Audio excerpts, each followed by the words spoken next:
Hi friends, Anjaneya tech അക്കാഡമീസിന്റെ online ചാനലിലേക്ക് ഏവർക്കും സ്വാഗതം. My name is Vishnuji Ranjith.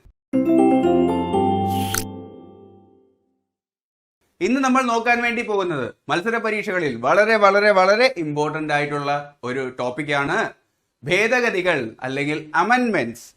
Okay, നമ്മൾ ഇന്ന് ഇത് കോഡിലൂടെയും ഫോട്ടോയിലൂടെയൊക്കെ അമെൻമെന്റ്സ് വന്ന വർഷങ്ങളും ഏതൊക്കെ അമെൻമെന്റ്സ് എന്തിനൊക്കെയാണ് വന്നതെന്നും എല്ലാം ഡീറ്റെയിൽഡ് ആയിട്ട് നോക്കാനായിട്ട് പോവുകയാണ്. നമുക്ക് ഈ ക്ലാസ്സിലൂടെ വളരെ ഭംഗിയായിട്ട് തന്നെ അമെൻമെന്റ്സ് പഠിച്ചു പോകാം. ഓക്കെ, സാധാരണ എക്സാമുകളിൽ സ്ഥിരം നമ്മളെ കുഴപ്പിക്കാറുള്ള ഭാഗമാണ്. നിങ്ങൾ വിഷമിക്കേണ്ട, ഈ ഒറ്റ ക്ലാസ് നന്നായിട്ട് പഠിച്ചോളൂ. നമുക്ക് ഇനി അമെൻമെന്റ്സ് ഒരു പ്രശ്നമാകില്ല. അപ്പോ ക്ലാസ്സിലേക്ക് കടക്കുന്നതിന് മുന്നേ ഞങ്ങളുടെ ക്ലാസ്സുകൾ നിങ്ങൾക്ക് ഇഷ്ടമായാൽ ലൈക്ക് ചെയ്യാനും ഷെയർ ചെയ്യാനും സബ്സ്ക്രൈബ് ചെയ്യാനും മറക്കാതിരിക്കുക. ഞങ്ങളുടെ ക്ലാസ്സുകൾ റെഗുലർ ആയിട്ട് നിങ്ങളിലേക്ക് എത്താനായിട്ട് ബെല്ലൈക്കണിൽ ക്ലിക്ക് ചെയ്യാനും മറക്കരുത്. അപ്പോ നമുക്ക് ക്ലാസ്സിലേക്ക് കടക്കാം. അമെൻമെന്റ്സ് ഭേദഗതികളെ കുറിച്ച് പരാമർശിക്കുന്ന ആർട്ടിക്കിൾ ഏത് എന്ന് ചോദിച്ചു കഴിഞ്ഞാൽ 368 ആണ്. 368 368 ഇങ്ങനെ ഓർത്തോളൂ, മാറട്ടെ 368. അമെൻമെന്റ്സ് എന്ന് പറഞ്ഞു കഴിഞ്ഞാൽ തന്നെ മാറ്റം എന്നല്ലേ. നമ്മുടെ ഭരണഘടനയില് പുതിയ നിയമങ്ങളും എല്ലാം ഉടച്ചു വാർത്ത് മാറ്റുന്ന രീതി. അമെൻമെന്റ്സ് മാറ്റം, മാറട്ടെ, അതാണ് 3 മാറട്ടെ എന്നാണ്. 368 മാറട്ടെ. അപ്പോ ആർട്ടിക്കിൾ 368 എവിടെ നിന്ന് മാറട്ടെ? അത് കടം കൊട്ടത് എവിടെ നിന്ന് ചോദിച്ചു കഴിഞ്ഞു കഴിഞ്ഞാൽ സൗത്ത് ആഫ്രിക്ക, ദക്ഷിണാഫ്രിക്കയിൽ നിന്നാണ് അമെൻമെന്റ്സ് കടം കൊണ്ടത്. യെസ്, ഗാന്ധിജി ആദ്യമായിട്ട് മാറ്റം കൊണ്ടുവരാനായിട്ട് ശ്രമിച്ചത് എവിടെ എന്ന് ചോദിച്ചു കഴിഞ്ഞാൽ അത് സൗത്ത് ആഫ്രിക്കയാണ്. സൗത്ത് ആഫ്രിക്കയിലെ പീറ്റർ മാരിസ്ബർഗ് റെയിൽവേ സ്റ്റേഷനിൽ വെച്ച് ഗാന്ധിജി ഇന്ത്യക്കാരനാണ്, കറുത്ത വർഗ്ഗക്കാരനാണ് എന്ന് ആരോപിച്ച് അവിടെ വെച്ചിട്ട് ഗാന്ധിജിയെ പുറത്തേക്ക് തള്ളുകയും അതിലൂടെ ഗാന്ധിജി ആദ്യമായിട്ട് സത്യാഗ്രഹത്തിന് വഴിതെളിച്ച സ്ഥലവുമൊക്കെ സൗത്ത് ആഫ്രിക്കയാണ്. അപ്പോ അവിടെ മാറട്ടെ എന്നാണ് ഗാന്ധിജി ആദ്യം ശ്രമിച്ചത്. അപ്പോ അവിടെ നിന്ന് തന്നെ കടമെടുത്തതാണ് 368 മാറട്ടെ, ഭേദഗതികൾ, മാറ്റം എന്ന് ഓർത്തോളൂ. അങ്ങനെയെങ്കിൽ ഭേദഗതിയെ കുറിച്ച് പരാമർശിക്കുന്ന പാർട്ട് ഏത് എന്ന് ചോദിച്ചു കഴിഞ്ഞാൽ പാർട്ട് 20 ആണ്. 20 എന്ന് പറഞ്ഞു കഴിഞ്ഞാൽ റോമൻ ലെറ്ററിൽ 2 X ആണ്, അല്ലെങ്കിൽ 2 കത്രിക. എക്സ് എന്ന് പറഞ്ഞാൽ വെട്ടല്ലേ, അതെ, 2 കത്രിക എന്ന് ഓർത്തോളൂ. മാറ്റം കൊണ്ടുവരാനായിട്ട് നമ്മൾ കട്ട് ചെയ്ത് കളയുമല്ലേ, അപ്പൊ 2 കത്രിക, 2 X, അതാണ് പാർട്ട് 20. പാർട്ട് 20യെ നമ്മൾ 2 കത്രിക പോലെയല്ലേ X എന്ന് എഴുതുന്നത്, അങ്ങനെ ഓർത്തോളൂ. അപ്പൊ പാർട്ട് 20 ആണ് ഭേദഗതിയെ കുറിച്ചിട്ട് പരാമർശിക്കുന്ന പാർട്ട്. അങ്ങനെയെങ്കിൽ നമ്മുടെ ഭരണഘടന അമെൻഡ് ചെയ്യാനുള്ള അധികാരം, ഭേദഗതി ചെയ്തു തരാനുള്ള അധികാരം ആർക്ക് എന്ന് ചോദിച്ചു കഴിഞ്ഞാൽ അത് ഇന്ത്യൻ പാർലമെന്റിനാണ്. പാർലമെന്റിലെ ഏത് സഭയിലാണ് അമെൻഡ് ചെയ്യാനുള്ള ബില്ല് അവതരിപ്പിക്കേണ്ടതെന്ന് ചോദിച്ചു കഴിഞ്ഞാൽ ലോകസഭയിലോ രാജ്യസഭയിലോ 2 സഭയിൽ വേണമെങ്കിലും അവതരിപ്പിക്കാം. ഈ 2 സഭയിലും പാസ്സായി അവസാനം പ്രസിഡന്റ് ഒപ്പുവെക്കുമ്പോഴാണ് ഈ അമെൻമെന്റ് അല്ലെങ്കിൽ ഈ ഭേദഗതി നിയമമാകുന്നത് എന്നും ഓർത്തോളൂ. പാർലമെന്റിന് 3 തരത്തില് ഇത് ഭേദഗതി ചെയ്യാനാകും. ഒന്ന്, സിമ്പിൾ മെജോറിറ്റിയിലൂടെ. സിമ്പിൾ മെജോറിറ്റി എന്ന് പറഞ്ഞു കഴിഞ്ഞാൽ ഒന്നുമില്ല, അവിടെ പ്രസന്റ് ആയിട്ടുള്ള മെമ്പേഴ്സിന്റെ 50% കൂടുതൽ വോട്ട് ലഭിച്ചാൽ സിമ്പിൾ മെജോറിറ്റി ആയി.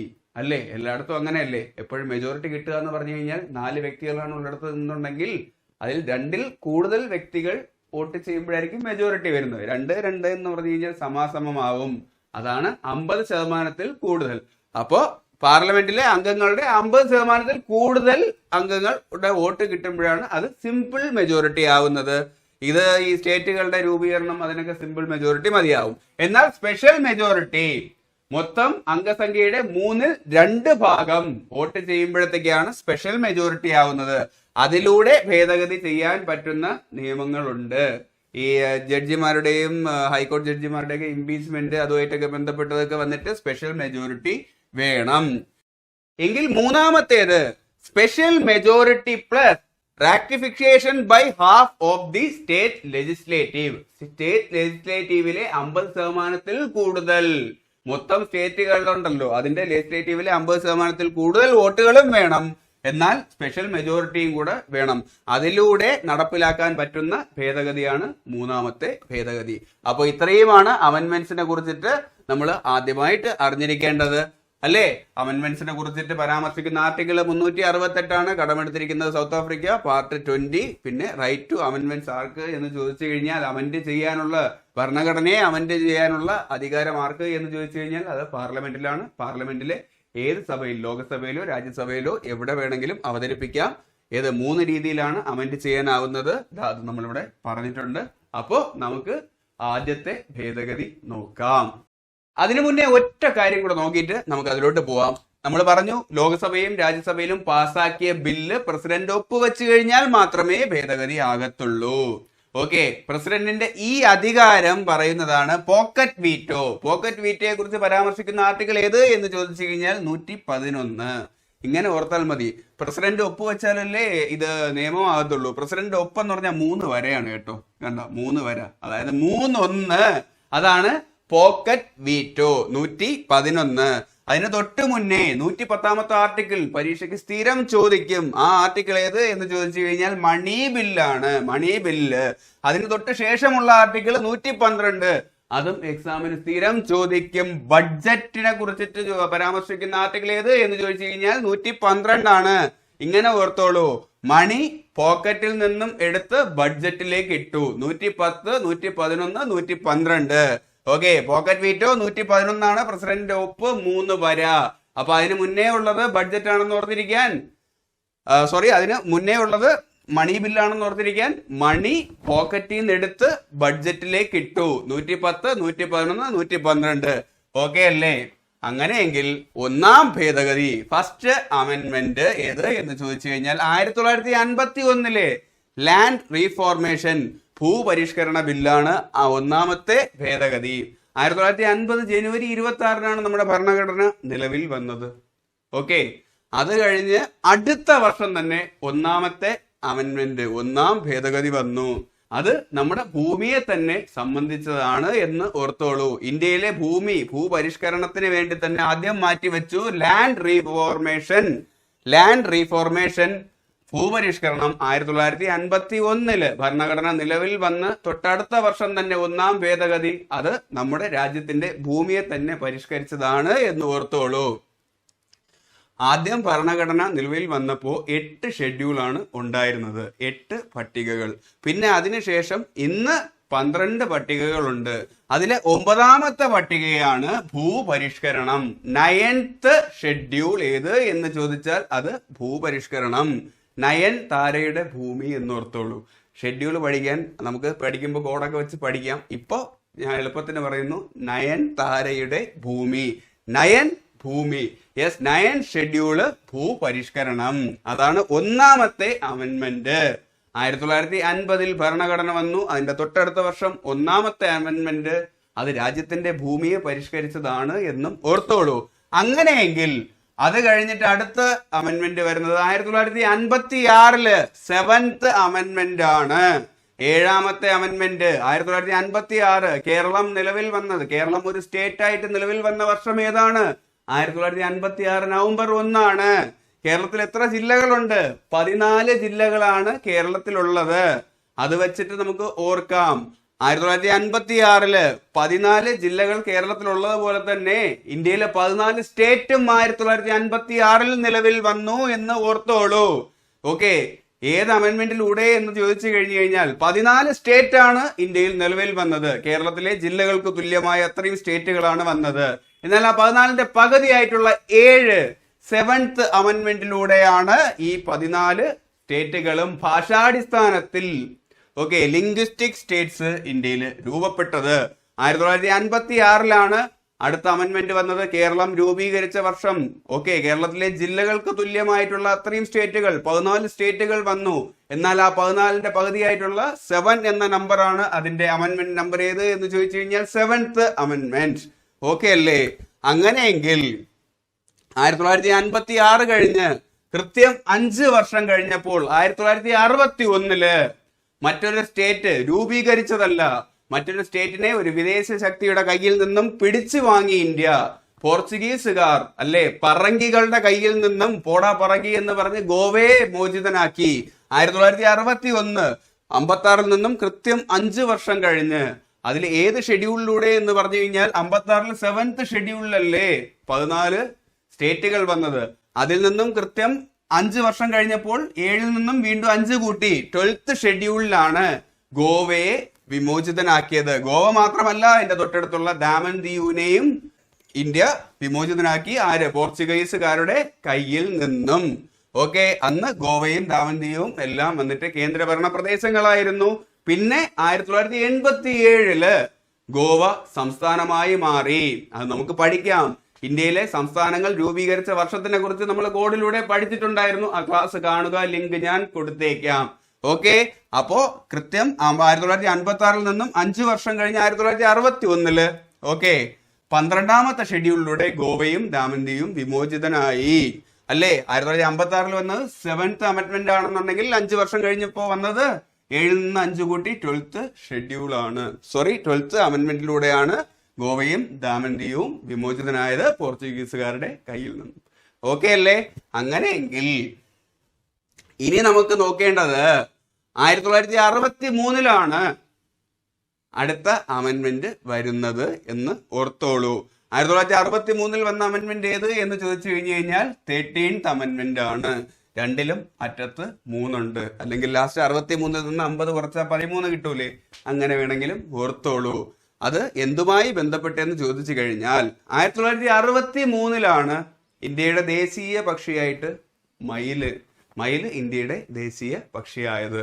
അതല്ല അമെന്റ്മെന്റ്. അപ്പോൾ കോഡിനായിട്ട് ഇങ്ങനെ നമ്മൾ പറഞ്ഞിട്ടുണ്ടായിരുന്നു. ഇന്ത്യയുടെ സ്റ്റേറ്റുകൾ രൂപീകരിച്ച വർഷം പഠിച്ചപ്പോ ഓക്കെ മയിലിന്റെ ശത്രുവായ നാഗവും വാശി പിടിച്ചു എനിക്കും എന്തെങ്കിലും വേണമെന്ന്. അങ്ങനെ 1963 മയില് ദേശീയ പക്ഷിയായപ്പോൾ നാഗത്തിന്റെ പേരിലുള്ള നാഗാലാൻഡ് സംസ്ഥാനവും നിലവിൽ വന്നു. 1963 നാഗാലാൻഡ് സ്റ്റേറ്റ് നിലവിൽ വരുന്നത്. അത് ഏത് അമെന്റ്മെന്റിലൂടെ എന്ന് ചോദിച്ചു കഴിഞ്ഞാൽ 63 നിന്നും 50 കുറച്ചാൽ 13 കിട്ടും. അല്ലെങ്കിൽ രണ്ടിലും 3 ഉണ്ട് എന്നോർത്തോളൂ. അപ്പൊ 1963 13ാമത്തെ അമെന്റ്മെന്റ് 13ാമത്തെ ഭേദഗതിയിലൂടെയാണ് നാഗാലാൻഡ് എന്ന സ്റ്റേറ്റ് നിലവിൽ വരുന്നത്. ഇനി നമുക്ക് നോക്കാനുള്ളത് ഇന്ദിരാഗാന്ധി ഭരിച്ചിരുന്ന കാലത്ത് സംഭവിച്ച കുറച്ച് ഭരണഘടനാ ഭേദഗതികളാണ്. 1966 ലാൽ ബഹദൂർ ശാസ്ത്രി മരിക്കുന്നതല്ലേ? ഇന്ത്യ പാകിസ്ഥാൻ യുദ്ധത്തിന് ശേഷം സമാധാന സന്ധിക്ക് വേണ്ടിയിട്ട് അഫ്ഗാനിസ്ഥാനിലുള്ള താഷ്കന്റ് കരാർ ഒപ്പുവെച്ചതിന് ശേഷം അഫ്ഗാനിസ്ഥാനിൽ വെച്ചിട്ടാണ് അദ്ദേഹം മരണപ്പെടുന്നത്. അതേ തുടർന്ന് ചുമതലയേക്കുന്നത് ആര് എന്ന് ചോദിച്ചു കഴിഞ്ഞാൽ അത് ഇന്ദിരാഗാന്ധിയാണ്. ജവഹർലാൽ നെഹ്റുവിന്റെ പുത്രിയായ അയൺ ലേഡി എന്നറിയപ്പെടുന്ന ഇന്ദിരാഗാന്ധി ചുമതലയേക്കുന്നു. 1966 മുതൽ 77 കാലഘട്ടം വരെയാണ് ഇന്ദിരാഗാന്ധി ഭരിച്ചത്. ആദ്യത്തെ 2 ടേമിലായിട്ട്. പിന്നെയും ഭരണത്തിലേക്ക് വരുന്നുണ്ട്. പിന്നെ മൊറാർജി ദേശായി വരും. അത് കഴിഞ്ഞ് വീണ്ടും ഇന്ദിരാഗാന്ധി വരുന്നുണ്ട്. അപ്പോ ഈ 1966 മുതൽ 77 കാലഘട്ടം വരെ കുറച്ച് സുപ്രധാന ഭേദഗതികൾ ഇന്ദിരാഗാന്ധി കൊണ്ടുവന്നിരുന്നു. അതാണ് നമുക്ക് നോക്കാനുള്ളത്. 1966 ഇന്ദിരാഗാന്ധി ഭരണത്തിൽ കയറി എന്ന് പറഞ്ഞു. പിന്നെ 5 വർഷം ആ 5th ടേം പൂർത്തിയാക്കുന്നത് 1971 അത് മുതൽ 76 കാലഘട്ടം വരെയാണ് ഇന്ദിരാഗാന്ധി ഒരുപാട് അമെന്റ്മെന്റ്സ് കൊണ്ടുവന്നത് എന്ന് ഓർത്തോളൂ. അപ്പൊ നമുക്ക് ഇന്ദിരയുടെ കാലത്ത് വന്ന ഇമ്പോർട്ടന്റ് ആയിട്ടുള്ള അമെന്റ്മെന്റ്സ് നോക്കാനുള്ളത് 24, 42, 26, 36 എന്നീ അമെന്റുകളാണ്. 24 24നെ തിരിച്ചിട്ടാൽ 42. ഓക്കെ, പിന്നെ 2, 6, 3, 6 ഇത്രയും അമെന്റുകളാണ് നമുക്ക് മെയിൻ ആയിട്ട് പഠിക്കാനുള്ളത്. അപ്പൊ നമുക്ക് ആദ്യം ഇതിൽ നിന്നും 26, 36 എന്നീ അമെന്റുകൾ പഠിക്കാം കോഡിലൂടെ. ഓക്കെ, 26ാമത്തെ അമെന്റ്മെന്റ് ഏത് എന്ന് ചോദിച്ചു കഴിഞ്ഞാൽ ആദ്യം ഞാൻ പറയാം. പ്രിവ്യൂ പേഴ്സ് നിർത്തലാക്കി. രാജാക്കന്മാർക്ക് കൊടുത്തിരുന്ന ഓക്കെ ഇന്ത്യ സ്വതന്ത്രമായപ്പോഴത്തേക്കും, ഇന്ത്യ ഒരു ജനാധിപത്യ രാജ്യമായപ്പോഴത്തേക്കും പണ്ട് നാട് ഭരിച്ചിരുന്ന നാട്ടുരാജാക്കന്മാർക്കൊക്കെ വരുമാനമൊക്കെ നിന്നില്ലേ? അപ്പൊ അവർക്ക് പാവം എന്തെങ്കിലും പെൻഷൻ പോലെ എന്തെങ്കിലും കൊടുക്കട്ടെ എന്ന് പറഞ്ഞിട്ട് പ്രിവ്യൂ പേഴ്സ് എന്ന രീതിയിൽ അവർക്ക് ഒരു ആദായ പെൻഷൻ പോലെ ഒരു തുക കൊടുത്തിരുന്നു എന്ന് ഓർത്തോളൂ. അപ്പോ ഇന്ദിരാഗാന്ധി 1971 ഓക്കെ 1966 ഇന്ദിരാഗാന്ധി ഭരണത്തിൽ കയറി. ആ 5 വർഷം കഴിയാൻ പോകുന്ന സമയത്ത് ഇന്ദിരാഗാന്ധി ആദ്യമായിട്ട് പറഞ്ഞു, എന്തിനാണ് ഇവർക്ക് ഇനിയും കാശ് കൊടുക്കുന്നത്? ആവശ്യത്തിൽ അധികം ഉണ്ടാക്കി, ഇനി അതിന്റെ ഒന്നും ആവശ്യമില്ല എന്ന് പറഞ്ഞതങ്ങ് കട്ട് ചെയ്ത് കളഞ്ഞു എന്ന് ഓർത്തോളൂ. യെസ്, അത് ഓർക്കാനായിട്ട് ഇങ്ങനെ ഓർത്തോളൂ. ഈ നാട്ടുരാജാക്കന്മാര് ഭക്ഷണമൊന്നും ഉണ്ടാക്കാതിരിക്കാൻ വേണ്ടിയിട്ട് ഇവർക്ക് 2 പോകാനുള്ള കാശ് പേഴ്സിൽ വെച്ച് കൊടുക്കുമായിരുന്നു എന്ന് ഓർത്തോളൂ. 3 കേട്ടിട്ടില്ലേ? അതുപോലെ തന്നെ ഇവര് ട്രിപ്പിന് നോർത്തിൽ വെച്ചിട്ട് ഇവരെല്ലാവരും 2 പോകുമായിരുന്നു. 2 പോകാനുള്ള കാശ് പേഴ്സിൽ വെച്ച് കൊടുക്കുന്ന ഒരു പരിപാടി ഉണ്ടായിരുന്നു ഇന്ത്യ ഗവൺമെന്റിന്. ഇനി 2 പോയി ചുറ്റണ്ട, സ്വന്തം കാശെടുത്ത് പോടാ എന്ന് പറഞ്ഞിട്ട് ആ പരിപാടി അങ്ങ് നിർത്തലാക്കി. അതാണ് 26 അമെന്റ്മെന്റ്. 26 പോകാനുള്ള കാശ് ആർക്ക്? രാജാക്കന്മാരുടെ പേഴ്സിൽ വെച്ച് കൊടുത്തിരുന്നു. യെസ്, പേഴ്സ്, പ്രിവി പേഴ്സ് രാജാക്കന്മാർ, നാട്ടുരാജാക്കന്മാർക്ക് കൊടുത്തിരുന്നത് 26th അമെന്റ്മെന്റ് 1971 ഇന്ദിരാഗാന്ധി ഭരണത്തിൽ കയറി 5 വർഷം പൂർത്തിയാകുന്ന ആ വർഷം 26th അമെന്റ്മെന്റ് വന്നു. എങ്കിൽ 36 എന്ന് ഞാൻ പറഞ്ഞു. 36th അമെന്റ്മെന്റ് ഓക്കെ സിഖുകാർക്ക് ഓക്കെ 36 പോകാൻ വേണ്ടിയിട്ട് കാശ് കൊടുത്തയച്ചു. എന്നിട്ട് സിഖുകാരുടെ പേരിൽ ഒരു സംസ്ഥാനം രൂപീകരിച്ചു എന്ന് കോഡിന് വേണ്ടി ചുമ്മാ ഓർത്തോളൂ. അതാണ് സിക്കിം. 1975 സിക്കിം നിലവിൽ വന്നത്. ഓക്കെ, നമ്മൾ സംസ്ഥാനങ്ങൾ രൂപീകൃതമായ വർഷം കോഡിലൂടെ പഠിച്ചപ്പോൾ പറഞ്ഞായിരുന്നു ഇന്ത്യ റിപ്പബ്ലിക്കായി കൃത്യം 25 വർഷം കഴിഞ്ഞപ്പോഴത്തേക്കും സിഖുകാരുടെ പേരിൽ ഒരു സംസ്ഥാനം ഇരിക്കട്ടെ എന്ന് പറഞ്ഞു. ആ പേര് മാത്രമേ ഉള്ളൂ കേട്ടോ, അവിടെ മുഴുവൻ സിഖുകാരൊന്നുമില്ല. സിഖുകാരുടെ പേരിൽ അങ്ങനെ ഒരു സംസ്ഥാനം വന്നു. ഓക്കെ, അപ്പൊ പഞ്ചാബിലുള്ള സിഖുകാർ എതിർക്കൂലേ, അവർ എതിർക്കാതിരിക്കാൻ വേണ്ടിയിട്ടാണ് 36 പോകാനുള്ള പൈസ ഇന്ദിരാഗാന്ധി കൊടുത്തത്.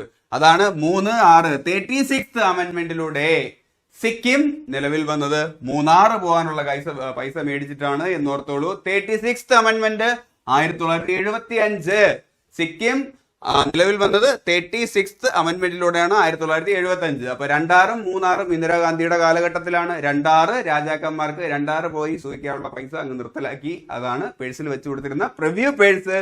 എന്നാൽ സിഖുകാർ പ്രശ്നം ഉണ്ടാക്കാതിരിക്കാൻ വേണ്ടിയിട്ട് അവരെ 36 പറഞ്ഞു വിട്ടു. യെസ്, സിക്കിം നിലവിൽ വന്നത് 1975 36. എന്നിട്ട് അവരവിടെ പറഞ്ഞു വിട്ടിട്ട് ഇന്ത്യയിൽ അടിയന്തരാവസ്ഥ കൊണ്ടുവന്നു എന്നും ഓർത്തോളൂ. 1975 ഇന്ത്യയിൽ അടിയന്തരാവസ്ഥ നിലവിൽ വന്നത്. ഓക്കെ, ഇത് 5ാമത്തെ ലോകസഭ ടേമിലാണ് ഈ അടിയന്തരാവസ്ഥ നിലവിൽ വന്നത് എന്നും ഓർത്തോളൂ. അങ്ങനെയെങ്കിൽ ഇനി നമുക്ക് പഠിക്കാനുള്ളത് വളരെ സുപ്രധാനമായിട്ടുള്ള 24th 42nd എന്നീ അമെന്റ്മെന്റ് ആണ്. അപ്പൊ നമുക്ക് അത് നോക്കാം. അപ്പൊ അടുത്ത് നോക്കാൻ വേണ്ടി പോകുന്നത് ഇന്ദിരാഗാന്ധി ഫസ്റ്റ് ടേമിൽ 5 വർഷം പൂർത്തിയാക്കുമ്പോൾ 1971 നിലവിൽ വന്ന മറ്റൊരു അമെന്റ്മെന്റ് ആണ് 24th അമെന്റ്മെന്റ്.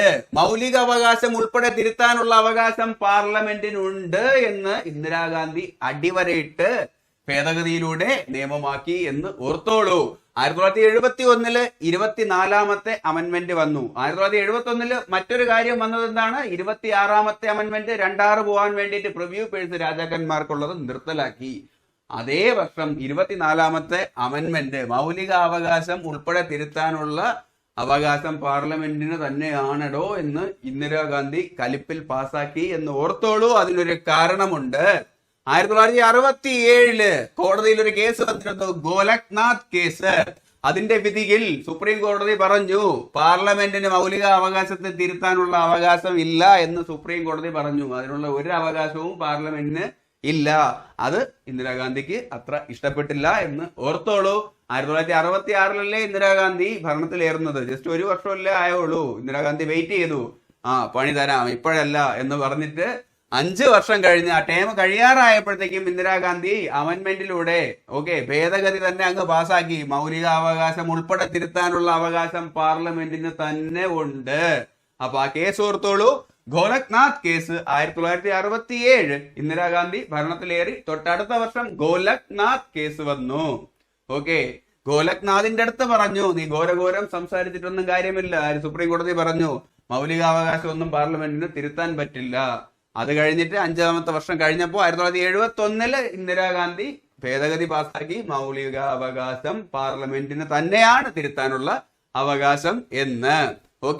അതിന് അടിവരയിട്ട മറ്റൊരു കേസായിരുന്നു 1973 കേശവാനന്ദ ഭാരതി കേസില് സുപ്രീം കോടതി തന്നെ പറഞ്ഞു മൗലികാവകാശം തിരുത്താനുള്ള അവകാശം പാർലമെന്റിന് തന്നെ ഉണ്ട്.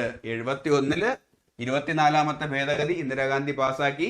73 അടുത്ത കേസില് കേശവാനന്ദ ഭാരതി കേസിൽ സുപ്രീം കോടതി പറഞ്ഞു മൗലികാവകാശമൊക്കെ തിരുത്താനുള്ള അവകാശം പാർലമെന്റിന് തന്നെ ഉണ്ട്.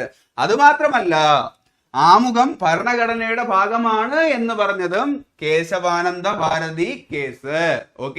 Kerala government versus Kesavananda Bharati case വളരെ ഫേമസ് ആണ്. പരീക്ഷയ്ക്ക് സ്ഥിരം ചോദിക്കുന്ന കേസാണ്, പഠിച്ചു വച്ചോളൂ. കേശവാനന്ദ ഭാരതി കേസ് ആമുഖം ഭരണഘടനയുടെ ഭാഗമാണ് എന്ന് സുപ്രീം കോടതി പറഞ്ഞതും ഈ കേസിലാണ്.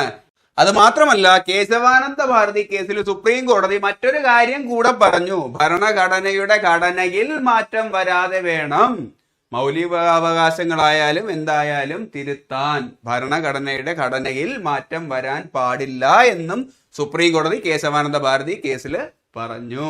അപ്പോ ആമുഖം ഭരണഘടനയുടെ ഭാഗമാണ് എന്ന് പറഞ്ഞതും കേശവാനന്ദ ഭാരതി കേസിലാണ്. 1973 കേശവാനന്ദ ഭാരതി കേസിന്റെ വിധി വന്നത്. എങ്കിൽ ഭരണഘടനയുടെ ഭാഗമല്ല ആമുഖം എന്ന് പറഞ്ഞത് 1960 ബെറുബാരി കേസിലാണ് എന്ന് ഓർത്തോളൂ. ഓക്കെ, 1960 ബെറുബാരി യൂണിയൻ കേസിൽ ഭരണഘടനയുടെ ഭാഗമല്ല ആമുഖം എന്ന് പറഞ്ഞു. ബെറുബാരി ബീർ അടിച്ചിട്ടൊരുത്തം വന്നപ്പോഴത്തേക്കും പിടിച്ചില്ല മുഖം കണ്ടപ്പോ. അപ്പോ ഇത് ഭരണഘടനയുടെ ഭാഗമല്ല, പോടാ എന്ന് പറഞ്ഞു. എന്നാൽ ഭാരതത്തിലുള്ള കേശവാനന്ദ ഭാരതി 1973 വന്നപ്പോഴത്തേക്കും ആ മുഖം കണ്ടപ്പോ കൊള്ളാം, നീ ഭരണഘടനയുടെ ഭാഗമാണ് എന്ന് പറഞ്ഞു. ഇന്നും ചുമ്മാ ഓർത്തോളൂ, ചിലപ്പോ എവിടെയെങ്കിലും കണക്ഷൻ കിട്ടിയാലോ. 1973 കേശവാനന്ദ ഭാരതി കേസ്. എന്തൊക്കെയാണ് പറഞ്ഞത്? ഭരണഘടനയുടെ ഘടനയിൽ മാറ്റം വരുത്താതെ മൗലിക അവകാശങ്ങൾ തിരുത്താനുള്ള അവകാശം പാർലമെന്റിനുണ്ട്. ആമുഖം ഭരണഘടനയുടെ ഭാഗമാണ്. ഈ 3 കേസും വളരെ വളരെ വളരെ ഇമ്പോർട്ടന്റ് ആണ്, പഠിച്ച് വച്ചോളൂ. 1967 ഗോലക്നാഥ് കേസ് വന്നത്. അതിലുള്ള കാര്യങ്ങൾ പറഞ്ഞായിരുന്നു. എന്നാൽ അതിലെ കോടതിയുടെ വിധിക്കെതിരെ 5 വർഷം ഇന്ദിരാഗാന്ധിക്ക് തികയുന്ന സമയം 1971 അപ്പോൾ തന്നെ അമെന്റ്മെന്റ് കൊണ്ടുവന്നു. മൗലികാവകാശം ഉൾപ്പെടെ തിരുത്താനുള്ള അവകാശം പാർലമെന്റിന് ഉണ്ട് എന്ന് പറഞ്ഞു. അതിന് അടിവരയിട്ട് 1973 കേശവാനന്ദ ഭാരതി കേസില് കോടതിയും അത് സമ്മതിച്ചു. അത് മാത്രമല്ല, ആമുഖം ഭരണഘടനയുടെ ഭാഗമാണ് എന്ന് സുപ്രീം കോർട്ട് പറഞ്ഞു. എന്നാൽ അങ്ങനെ അല്ല എന്ന് പറഞ്ഞത് 1960 ബെറുബാരി യൂണിയൻ കേസിലാണ് എന്നും ഓർത്തോളൂ. ഓക്കെ അല്ലേ? അടുത്തിന് നോക്കാനുള്ളത് 42nd അമെന്റ്മെന്റ്, 42ാം ഭരണഘടനാ ഭേദഗതി. എക്സാമിന് ഏറ്റവും കൂടുതൽ ചോദിക്കാറുള്ള ഭരണഘടനാ ഭേദഗതിയാണ്. വളരെ വളരെ വളരെ ഇമ്പോർട്ടന്റ്. 1971 നമ്മൾ പറഞ്ഞു 24ാം ഭരണഘടനാ ഭേദഗതി ഇന്ദിരാഗാന്ധി കൊണ്ടുവന്നു. എന്നാൽ കൃത്യം 5 വർഷം കഴിഞ്ഞ് 1976 42ാം ഭരണഘടനാ ഭേദഗതി. 24 തിരിച്ചിട്ടാൽ 42, അങ്ങനെ ഓർത്തോളൂ വന്നത് എന്ന്. മിനി കോൺസ്റ്റിറ്റ്യൂഷൻ എന്നറിയപ്പെടുന്നത് 42ാം ഭരണഘടനാ ഭേദഗതിയാണ്. 10 ഫണ്ടമെന്റൽ ഡ്യൂട്ടീസ് കൂട്ടിച്ചേർത്ത ഭരണഘടനാ ഭേദഗതി. 10 മൗലിക കടമകൾ കൂട്ടിച്ചേർത്തു. അതിന്റെ ആർട്ടിക്കിൾ ഏത് എന്ന് ചോദിച്ചു കഴിഞ്ഞാൽ 51A ആണ്, പാർട്ട് 4A. ആർട്ടിക്കിളും പാർട്ടും ഒക്കെ പഠിക്കുമ്പോൾ നമുക്ക് കോഡിലൂടെ പഠിക്കാം. എങ്കിൽ ഇത് മാത്രം ഓർത്തോളൂ, 42ാം ഭരണഘടനാ ഭേദഗതി മിനി കോൺസ്റ്റിറ്റ്യൂഷൻ എന്നറിയപ്പെടുന്നു. അങ്ങനെ അറിയപ്പെടാനുള്ള കാരണം 10 ഫണ്ടമെന്റൽ ഡ്യൂട്ടീസ് ആഡ് ചെയ്തു. ഓക്കെ, ലോകസഭാ കാലാവധി 5 നിന്നും 6 മാറ്റി. 5 വർഷമാണ് ലോകസഭയുടെ കാലാവധി, അത് 6 മാറ്റിയത് 42ാമത്തെ അമെന്റ്മെന്റിലൂടെ എന്നാണ്. 1975 അടിയന്തരാവസ്ഥ വന്നത്. രാജ്യം മുഴുവൻ ആഭ്യന്തര പ്രശ്നങ്ങളെല്ലാം നടന്നിരുന്ന ഒരു സമയമാണ്. ഞാൻ പറഞ്ഞു സിക്കിം രൂപം കൊണ്ട വർഷം 1975. കോർഡിനേറ്റ് ഇങ്ങനെ പറഞ്ഞു, സിക്കുകാർക്ക് മൂന്നാർ പോകാനുള്ള കാശ് കൊടുത്തിട്ട് ഇവിടെ അടിയന്തരാവസ്ഥ ഉണ്ടാക്കി. സിക്കിം രൂപം പെട്ടത് 36th അമെന്റ്മെന്റിലൂടെയാണ്. അതേ വർഷം 1975 തന്നെയാണ് അടിയന്തരാവസ്ഥ വന്നത്. അതിന്റെ തൊട്ടടുത്ത വർഷമാണ് 42ാമത്തെ അമെന്റ്മെന്റിലൂടെ 5 നിന്നും 6 വർഷം ലോകസഭയിലെ കാലാവധിയാക്കിയത്. അത് പ്രകാരം 1971 സെക്കൻഡ് ടൈമിൽ ഭരണത്തിലേറി 1976 ഇറങ്ങേണ്ട ഇന്ദിരാഗാന്ധി 1 വർഷം കൂടുതൽ ഭരിച്ചു. 1977 ഇതിനൊക്കെ കൂടെ ചേർത്ത് പണി കൊടുക്കാനായിട്ട് ഒരാൾ വരുന്നുണ്ട്, മൊറാർജി ദേശായി. ഓക്കെ, അത് പറയാം. ഓക്കെ, 5ാമത്തെ ലോകസഭയിലാണ് 5 നിന്നും 6 വർഷമാക്കിയത് ലോകസഭ കാലാവധി. ലോകസഭ കാലാവധി 5 നിന്നും 6 ആക്കിയത് 5ാം ലോകസഭ. ഓക്കെ, അങ്ങനെയെങ്കിൽ ആമുഖം ആദ്യമായിട്ട് തിരുത്തിയത് 42ാമത്തെ അമെന്റ്മെന്റിലൂടെയാണ്. ഓക്കെ, അതിലൂടെ സോഷ്യലിസ്റ്റ്, സെക്യുലർ എന്നീ 2 വാക്കുകൾ കൂട്ടിച്ചേർത്തു. ഓക്കെ, ഇന്ത്യ ഒരു പരമാധികാര സോഷ്യലിസ്റ്റ് മതേതര ജനാധിപത്യ റിപ്പബ്ലിക് എന്നാണ് അറിയപ്പെടുന്നത്. പി സോമനും ജെറിയും പരമാധികാര സോഷ്യലിസ്റ്റ് മതേതര ജനാധിപത്യ റിപ്പബ്ലിക്. അതിലെ സോഷ്യലിസ്റ്റ്, മതേതര എന്നിവ കൂട്ടിച്ചേർത്തത് 42nd അമെന്റ്മെന്റിലൂടെ എന്നും ഓർത്തോളൂ. അപ്പൊ ഇത്രയുമാണ് 42ാമത്തെ അമെന്റ്മെന്റിലൂടെ കൊണ്ടുവന്ന സുപ്രധാന കാര്യങ്ങൾ. ഓക്കെ, ഇതിലുള്ള പല കാര്യങ്ങളും അടുത്ത് വരുന്ന ആൾക്ക് പിടിച്ചിട്ടില്ല മൊറാർജി ദേശായി. അദ്ദേഹം 8ന്റെ പണി കൊടുക്കാനായിട്ട് 1978 വരുന്നുണ്ട് എന്ന് ഓർത്തോളൂ. അത് നമുക്ക് നോക്കാം. 1978 അടുത്ത് വന്ന മൊറാർജി ദേശായി 8ന്റെ പണി കൊടുത്തു. യെസ്, 78 വന്നത്. അതാണ് 44th അമെൻമെന്റ്. 4 4 8 അല്ലേ? അതാണ് 8ന്റെ പണി. അതിലൂടെ അദ്ദേഹം ലോകസഭയുടെ പീരീഡ് 5ൽ നിന്നും 6 ആക്കിയില്ലേ, അതിനകത്ത് റിവേഴ്സ് 6ൽ നിന്നും 5 ആക്കി മാറ്റി. അത് മാത്രമല്ല, സ്വത്തവകാശം ലീഗൽ റൈറ്റ്സ് മാത്രമാണ് എന്ന് കൊണ്ടുവന്ന് 300A ആർട്ടിക്കിളിലോട്ട് ഇട്ടു. ഇതിനു മുന്നേ 31ാമത്തെ ആർട്ടിക്കിൾ ആയിരുന്നു. അത് മാത്രമല്ല 19A ആർട്ടിക്കിളിലും സ്വത്തവകാശം നമ്മുടെ മൗലിക അവകാശത്തിന്റെ ഭാഗമാണ് എന്ന് പരാമർശിച്ചിരുന്നതിനെ കട്ട് ചെയ്തിട്ട് അത് വെറും ലീഗൽ റൈറ്റ്സ് മാത്രമാണ് എന്നാക്കി. നാളെ ഗവൺമെന്റിന്റെ ആവശ്യത്തിനായിട്ട് നാഷണൽ ഹൈവേയോ അങ്ങനെ എന്തെങ്കിലും ബന്ധപ്പെട്ട സാധനങ്ങൾ വരികയാണെന്നുണ്ടെങ്കിൽ ഇത് എന്റെ അവകാശമാണെന്ന് പറഞ്ഞുകൊണ്ടിരിക്കാനൊന്നും പറ്റത്തില്ല. ഗവൺമെന്റ് ഒന്ന് ഏറ്റെടുത്തിട്ടുള്ള കാശ് തന്നിട്ടങ്ങ് പോകും. അതാണ് ലീഗൽ റൈറ്റ്സ് മാത്രമാണ് സ്വത്തവകാശം. ഓക്കെ, ആർട്ടിക്കിള് 300A ആണ്. ഓക്കെ, അത് നമുക്ക് ആർട്ടിക്കിളൊക്കെ പഠിക്കുമ്പോഴത്തേക്കും വളരെ നന്നായിട്ട് തന്നെ പഠിക്കാം. ഇപ്പൊ ഇത്രയും മനസ്സിലാക്കുക. മൊറാർജി ദേശായി കയറിയതിനു ശേഷം 1978 വന്ന് 8ന്റെ പണി 4 4 44th അമെൻമെന്റ് 4 4 8 ആണ് എന്നോർത്തോളൂ. വന്നപ്പോഴത്തേക്കും ആദ്യം ചെയ്തത് അത് തിരിച്ച് റിവേഴ്സ് 6ൽ നിന്നും 5 ആക്കി ലോകസഭയുടെ കാലാവധി. Okay, property rights only legal rights എന്നാക്കി എന്നും ഓർത്തോളൂ. അത് മാത്രമല്ല, അടിയന്തരാവസ്ഥ കാലത്ത് നമ്മുടെ ആർട്ടിക്കിള് 20 21 പ്രകാരമുള്ള സ്വാതന്ത്ര്യങ്ങൾ നിഷേധിക്കപ്പെടില്ല എന്ന് ഉറപ്പും ഈ അമെൻമെന്റിലൂടെ നൽകി. ആർട്ടിക്കിൾ 20 പറയുന്നതെന്ന് പറഞ്ഞു കഴിഞ്ഞാൽ നമുക്ക് ഒരിക്കലും ഇരട്ട ശിക്ഷ, ഒരേ കുറ്റത്തിന് ഇരട്ട ശിക്ഷ അനുഭവിക്കേണ്ടി വരില്ല. ആർട്ടിക്കിൾ 21 നമുക്ക് ജീവിക്കാനുള്ള സ്വാതന്ത്ര്യം, ഇതെല്ലാം വരുന്നത് ആർട്ടിക്കിൾ 20ലും 21ലുമാണ്. ഇതൊരിക്കലും നിഷേധിക്കപ്പെടില്ല എന്നുള്ളതും അദ്ദേഹം ഉറപ്പുവരുത്തി എന്ന് ഓർത്തോളൂ. ഓക്കെ അല്ലേ? സെറ്റ് അല്ലേ? അങ്ങനെയെങ്കിൽ ഇനി നമുക്ക് രാജീവ് ഗാന്ധിയുടെ കാലഘട്ടത്തിൽ വരുന്ന ഇമ്പോർട്ടന്റ് ആയിട്ടുള്ള അമെൻമെന്റ്സ് ആണ് നോക്കാനുള്ളത്. അപ്പൊ രാജീവ് ഗാന്ധിയുടെ കാലഘട്ടത്തിൽ നിലവിൽ വന്ന വളരെ ഇമ്പോർട്ടന്റ് ആയിട്ടുള്ള ഭേദഗതികൾ ഏത് എന്ന് ചോദിച്ചു കഴിഞ്ഞാൽ 52, 56, 61 എന്നീ ഭേദഗതികളാണ് എന്ന് ഓർത്തോളൂ. 52ാമത്തെ ഭേദഗതി 1985 വന്നത്. യെസ്, കൂറുമാറ്റം. 1984 ഇന്ദിരാഗാന്ധി മരിക്കുന്നത്. സംഭവങ്ങളെല്ലാം നിങ്ങൾക്ക് അറിയായിരിക്കും, ഞാൻ അതിലോട്ട് കടക്കുന്നില്ല. 1984 ഇന്ദിരാഗാന്ധി മരിച്ചു. തൊട്ടടുത്ത വർഷം 1985 രാജീവ് ഗാന്ധി അപ്പോ ഒരു പുതുമുഖമാണ് അല്ലേ? PM ആയിട്ട് ഫസ്റ്റ് ടൈം അദ്ദേഹം വരുന്നു. ഏറ്റവും യങ് ആയിട്ടുള്ള PM ആണ്. അപ്പൊ അദ്ദേഹത്തിന് ചുമ്മാ കോർഡിനേറ്റ് ഇങ്ങനെ ഓർത്തോളൂ, അദ്ദേഹത്തിന് കൂടെ നിൽക്കുന്നവരെല്ലാം കൂറുമാറുമോ എന്നൊരു പേടി. അങ്ങനെ കൂറുമാറാതിരിക്കാനായിട്ട് 1985 52ാമത്തെ ഭേദഗതി 52ാമത്തെ ഭേദഗതി അദ്ദേഹം കൊണ്ടുവന്നു എന്ന് ഓർത്തോളൂ. 52 കൂറുമാറ്റ നിരോധന നിയമം. 52 10 അല്ലേ? യെസ്, കൂറുമാറ്റ നിരോധന നിയമം ഏത് ഷെഡ്യൂള് എന്ന് ചോദിച്ചു കഴിഞ്ഞാൽ 10th ഷെഡ്യൂൾ ആണ്. 52ാമത്തെ അമെൻമെന്റ്. 10th ഷെഡ്യൂൾ പിരിച്ചു കഴിഞ്ഞാൽ 5ഉം 2ഉം കിട്ടത്തില്ലേ? അങ്ങനെ ഓർത്തോളൂ. 52nd അമെൻമെന്റ് 5 2 10 10th schedule. 10th schedule ഏത് എന്ന് ചോദിക്കും. കൂറുമാറ്റം.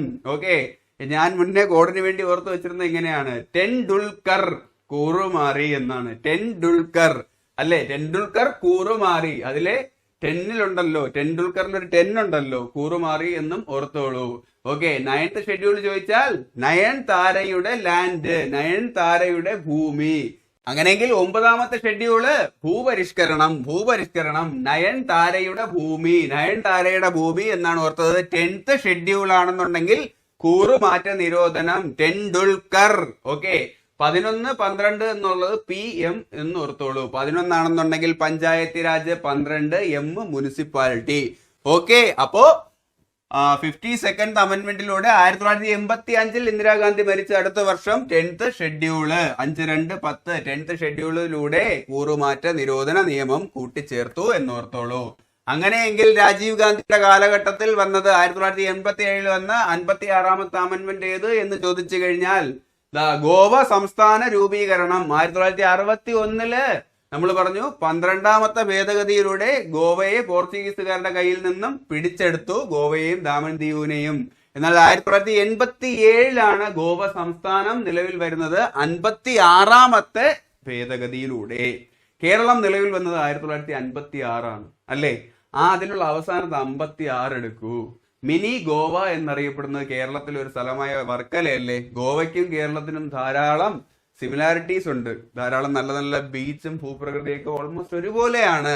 അപ്പോ കേരളം വന്ന വർഷത്തില് 1956 ലാസ്റ്റ് ആ 5ഉം 6ഉം എടുത്തിട്ട് ഗോവ വന്ന ഭേദഗതിയും ആ 56 എന്ന് ഓർത്തോളൂ. 1987 ഗോവ വന്നത്. 1987 മറ്റ് 2 സംസ്ഥാനങ്ങളും കൂടി വന്നു. സംസ്ഥാനങ്ങളുടെ ഫോർമേഷൻ നമ്മൾ കോഡിലൂടെ പഠിക്കുമ്പോഴത്തേക്കും നമ്മൾ പറഞ്ഞു അരുണും മീശ വെച്ച മാമനും കൂടെ ഗോവയ്ക്ക് പോയി 1987. യെസ്, അരുണ് മീശ വെച്ച മാമൻ. അരുണാചൽ പ്രദേശും മിസോറാമും വന്നത് 1987 ഫെബ്രുവരി 20 എങ്കിൽ ഗോവ വന്നത് 1987 മെയ് 30 അരുണും മിസോറാമും അരുണും മീശ വെച്ച മാമനും കൂടെ 1987 ഫെബ്രുവരി 20 നടന്നു തുടങ്ങി. 1987 മെയ് 30 ഗോവയിലെത്തി എന്ന് നമ്മൾ ആ ക്ലാസ്സിൽ പറഞ്ഞു. ഇവിടെ ഇത്രയും മാത്രം ഓർത്താൽ മതി. ഗോവ വന്ന അമെൻമെന്റ് 56 1987. ഓക്കെ അല്ലേ? അങ്ങനെയെങ്കിൽ 61ാമത്തെ അമെൻമെന്റ് ആണ് അടുത്ത രാജീവ് ഗാന്ധിയുടെ കാലഘട്ടത്തിൽ പാസാക്കിയത്. അത് 1989 വന്നത്. 1989 എന്ന് പറഞ്ഞു കഴിഞ്ഞാൽ ജവഹർലാൽ നെഹ്റു ജനിക്കുന്നത് 1889. അത് കഴിഞ്ഞ് 100 വർഷം കഴിഞ്ഞാണ് 1989 വരുന്നു എന്ന് അല്ലേ? 1889 ജവഹർലാൽ നെഹ്റു ജനിക്കുന്നത്. അത് കഴിഞ്ഞ് 100 വർഷം കഴിഞ്ഞ് വന്ന അമെൻമെന്റ് എന്ന് ഓർത്തോളൂ. മുത്തച്ഛന് വേണ്ടി കൊച്ചുമോൻ കൊണ്ടുവന്നു എന്ന് ഓർത്തോളൂ. മുത്തച്ഛനെ കാണാൻ നല്ല ഗ്ലാമർ അല്ലേ? കൊച്ചുമോനെ കാണാൻ നല്ല ഗ്ലാമറാണ്. അപ്പോ മധുര 18 എന്ന് ഓർത്തോളൂ. അദ്ദേഹം ജനിച്ച് 100 വർഷം കഴിഞ്ഞ് 1989 ഓക്കെ വോട്ടിംഗ് ഏജ് 21 നിന്നും 18 ഡി ഏജ് ചെയ്യിപ്പിച്ചു. അദ്ദേഹവും മധുര 18 പോലെയല്ലേ ഇരിക്കുന്നത് എന്ന് ഓർത്തോളൂ. കണക്ട് ചെയ്യാൻ 21 നിന്നും 18 എങ്ങനെ? 1989 ജവഹർലാൽ നെഹ്റു ജനിച്ചത് 1889. ആ വർഷം ജവഹർലാൽ നെഹ്റു മാത്രമല്ല, അഡോൾഫ് ഹിറ്റ്ലറും ചാർലി ചാപ്ലിനും ജനിക്കുന്ന വർഷം 1889. അത് കഴിഞ്ഞ് 100 വർഷം 1989. അപ്പൊ ജവഹർലാൽ നെഹ്റുവിന്റെ ഓർമ്മയ്ക്ക് കൊച്ചുമോൻ ഒരു അമെൻമെന്റ് കൊണ്ടുവന്നു. ഓക്കെ, അതാണ് 61ാമത്തെ അമെൻമെന്റ് ആണ്. 61st അമെൻമെന്റ്. അതിൽ വോട്ടിംഗ് ഏജ് 21 നിന്നും 18 വോട്ടിംഗ് ഏജ് 21 നിന്നും 18 ഇവിടെയും 21 അമെൻമെന്റിലും ഒരു ഒന്നുണ്ട്, രണ്ടിടത്തും ഒരു ഒന്നുണ്ട്. ഓക്കെ, അങ്ങനെയൊക്കെ കണക്ട് ചെയ്ത് വച്ച് പഠിച്ചോളൂ. അപ്പോ 1989 ജവഹർലാൽ നെഹ്റുവിനെ ഓർത്തോളൂ. 21 നിന്നും 18 ആ 21 ഒന്നുണ്ട്. അമെൻമെന്റിൽ 61ാമത്തെ അമെൻമെന്റ് ആണ്, അതിലും ഒന്നുണ്ട് എന്ന് ഓർത്തോളൂ. അങ്ങനെയെങ്കിൽ 1991 നരസിംഹറാവു വരുന്നു. രാജീവ് ഗാന്ധി തമിഴ് പുലികളുടെ അറ്റാക്കില് തമിഴ്നാട്ടിലുള്ള പെരമ്പൂരിൽ വെച്ച് ബോംബ് ബ്ലാസ്റ്റിൽ കൊല്ലപ്പെടുന്നു. നിങ്ങൾക്ക് കഥകളെല്ലാം അറിയായിരിക്കും. ഓക്കെ, അങ്ങനെ നരസിംഹറാവു ചുമതലയേൽക്കുന്നു. അദ്ദേഹം ചുമതലയേറ്റപ്പോഴത്തേക്കും കോർഡിനേറ്റ് ഇങ്ങനെ ഓർത്തോളൂ, ഇനി ഇങ്ങനെ വിട്ടാ പറ്റത്തില്ല. നമ്മുടെ സെൻട്രലിൽ ഡൽഹിയിൽ ഇരിക്കുന്ന ആരെ കയറി ഇനി ഒരുത്തനും കളിക്കരുത് എന്ന് പറഞ്ഞ് അദ്ദേഹം എന്താണ് ഡൽഹിയെ the union territory of Delhi എന്നതിന് പകരം national capital territory of Delhi എന്ന പദവിയിലേക്ക് കൊണ്ടുവന്നു. അതാണ് 69th അമെൻമെന്റ്. ഓക്കെ, 6 തിരിച്ചിട്ടാൽ 9 അതുപോലെ ഡൽഹിയെയും തിരിച്ചിട്ടു എന്ന് ഓർത്തോളൂ. ഡൽഹി യൂണിയൻ ടെറിട്ടറി മാത്രമായിരുന്നത് മാറ്റിയിട്ട് അതിന് national capital territory of Delhi എന്ന പദവി കൊടുത്തു എന്നും ഓർത്തോളൂ. അത് രാജീവ് ഗാന്ധി മരിച്ച വർഷം നരസിംഹറാവു വന്നിട്ട് ചെയ്തതാണ് 1991. ഓക്കെ അല്ലേ? അങ്ങനെയെങ്കിൽ ഇനി നമുക്ക് നോക്കാനുള്ളതാണ് വളരെ സുപ്രധാനമായിട്ടുള്ള മറ്റൊരു അമെൻമെന്റ്.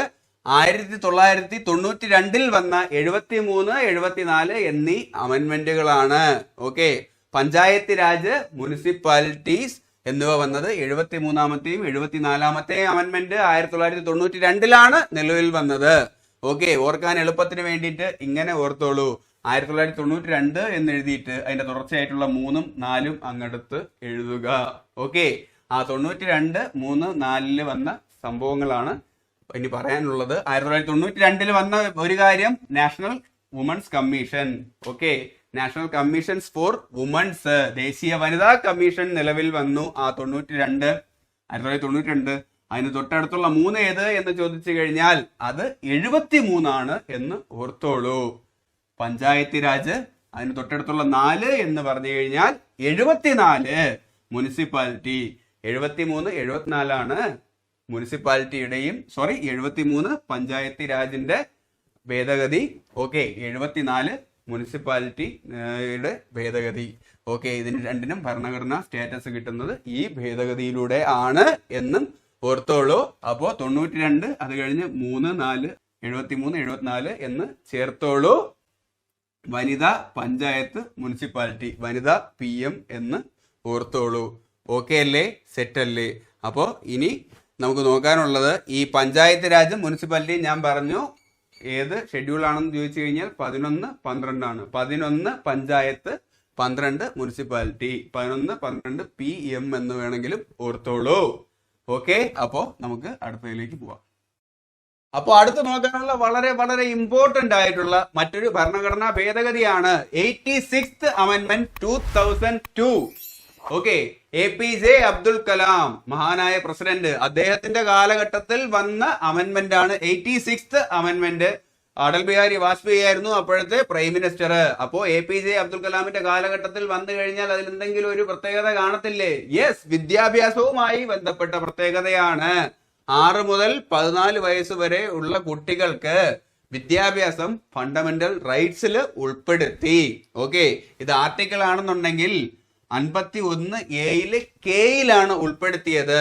ഇതിലൂടെ മൗലിക കടമകൾ 11ആയി. മൗലിക കടമകൾ 10ആക്കിയത് 1976 ഇന്ദിരാഗാന്ധിയുടെ 42ാമത്തെ അമെൻമെന്റ് ആണെന്ന് പറഞ്ഞു.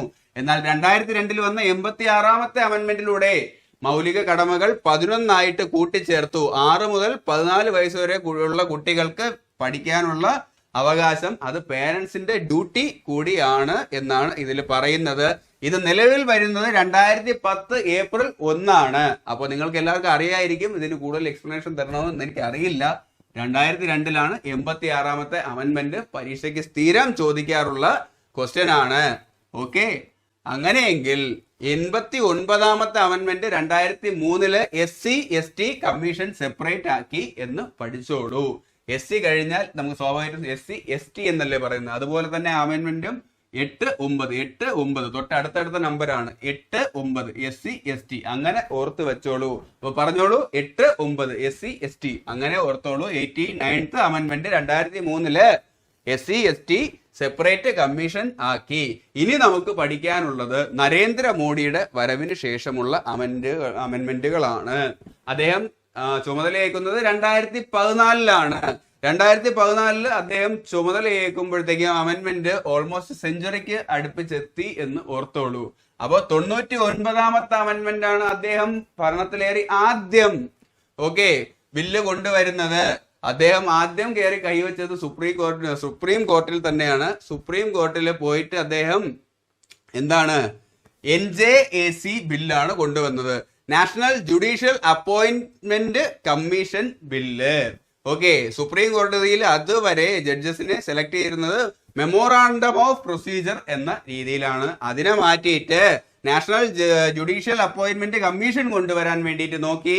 അതാണ് 99ാമത്തെ അമെൻമെന്റ് നരേന്ദ്രമോദി വന്നുടനെ ആദ്യം ചെയ്തത്. കോടതി കയറി തന്നെ കൈവച്ചു. കോടതി പറഞ്ഞു അതൊന്നും നടക്കില്ല എന്ന് പറഞ്ഞിട്ട് 2015 അത് നടന്നില്ല, ആ ബില്ല് വേണ്ട എന്ന് വെച്ചു.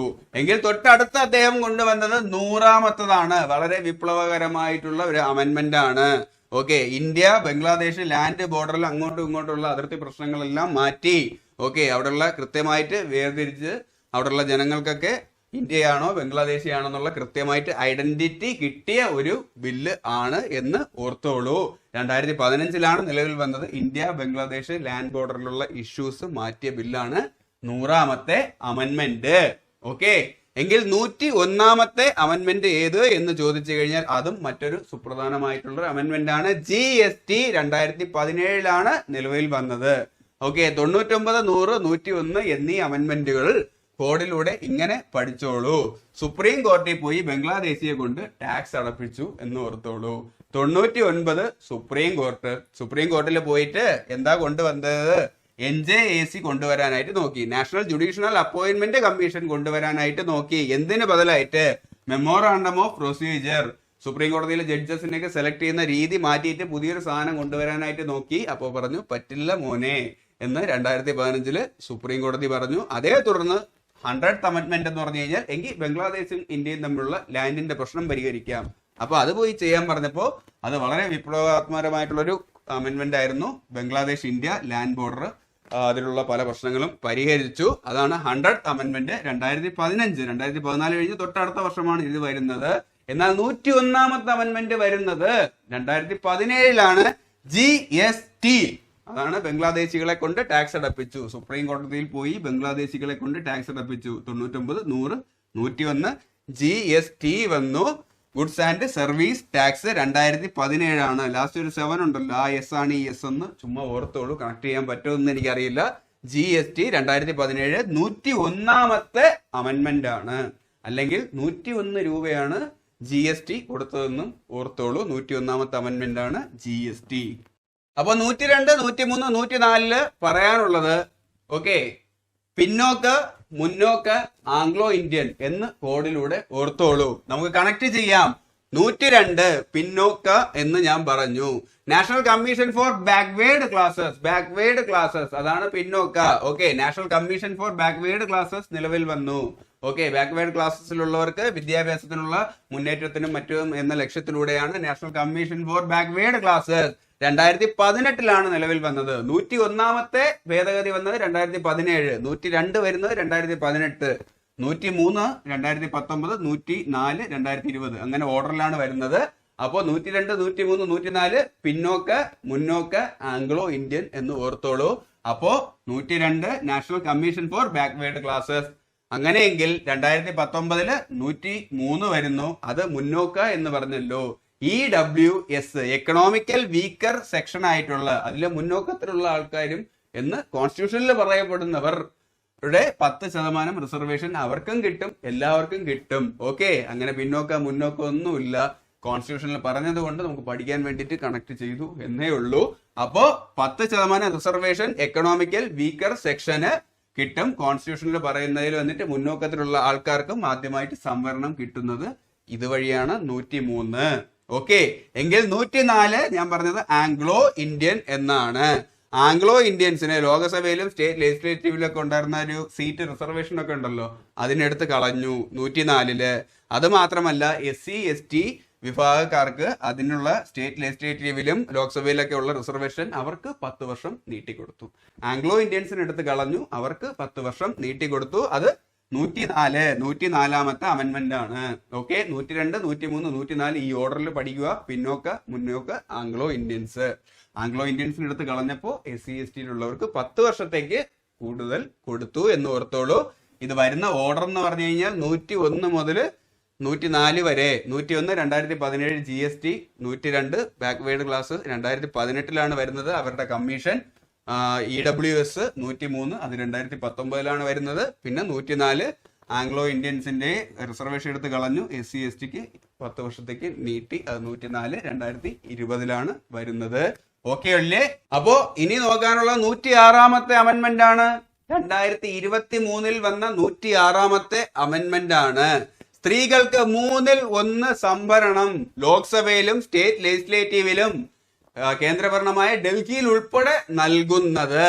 1/3 സംവരണ സീറ്റുകൾ സ്ത്രീകൾക്ക് നൽകുന്നതാണ് 106ാമത്തെ അമെന്റ്മെന്റ്. 2023 വന്നത്. Woman reservation bill, also known as Nari Shakti Bandhan Adhiniyam എന്ന് അറിയപ്പെടുന്നത് ഈ ബില്ലാണ്. 106ാമത്തെ ബില്ലാണ്. ഓക്കെ, 106ാമത്തെ അമെന്റ്മെന്റ് ഏത് എന്ന് ചോദിച്ചു കഴിഞ്ഞാൽ 2023 വന്ന വുമൺസ് റിസർവേഷൻ ബില്ലാണ്. ഓക്കെ, അപ്പോൾ ഇത്രയുമാണ് നമുക്ക് ഇവിടെ പഠിക്കാനായിട്ടുള്ളത്.